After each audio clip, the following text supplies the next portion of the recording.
j'ai choisi la continuité et l'efficacité pour les temps qui viennent et qui s'ouvrent devant nous. Le cap est clair et simple. C'est celui de l'indépendance du pays pour pouvoir consolider un modèle plus juste.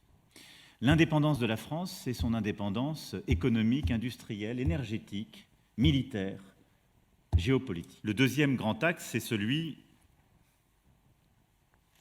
je disais, des progrès. Et c'est surtout autour de l'école et de la formation et de la santé que nos efforts se portent.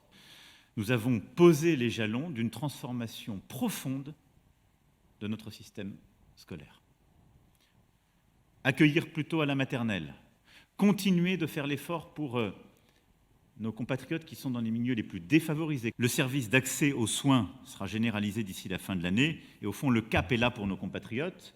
Trouver un médecin pour les plus de 600 000 Françaises et Français qui, étant âgés ou en affection de longue durée, n'en ont pas aujourd'hui d'ici la fin de l'année, et permettre d'avoir des urgences désengorgées pour la fin de l'année prochaine.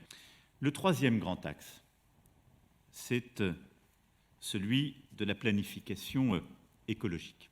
Le plan eau, qui va permettre justement, permis des premières décisions, mais qui va nous permettre de préparer cet été, parce que la sécheresse sera un élément décisif. Puis le quatrième axe que nous avons poursuivi, c'est celui de l'ordre républicain. L'été qui est là va conduire à répondre à quelques urgences. D'abord, les suites des émeutes de juillet. Et donc, il faut continuer d'être aux côtés des maires qui ont vu leur mairie, leur école, leur gymnase, des infrastructures essentielles parfois être endommagées ou brûlées pour reconstruire, fonctionner le plus rapidement possible. Il nous faut aussi continuer le travail auprès des enfants, des familles qui sont les plus précaires. Et nous aurons à apporter les réponses profondes aux émeutes que le pays a vécues début du mois de juillet. Nous voyons bien à travers les crises que le risque de fragmentation, de division profonde de la nation est là. Et il y a un besoin tout à la fois d'autorité, de respect, d'espérance légitime. Et c'est une réponse complète et profonde qui se joue à l'échelle de la nation qu'il nous faut bâtir.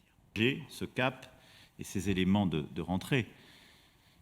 Nous aurons collectivement à les servir d'abord avec exigence et exemplarité.